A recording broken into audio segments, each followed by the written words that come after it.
इन्हें आशीर्वाद प्रदान करती हूँ और विशेष रूप से तुम्हारी शिल्पा त्रिपाठी के लिए,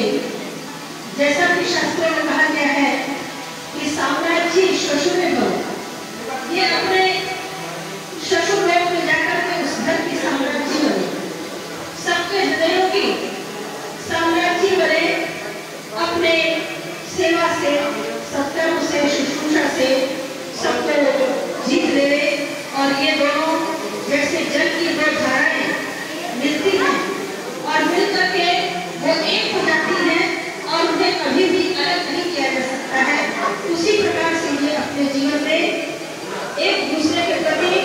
पूर्ण समर्पण और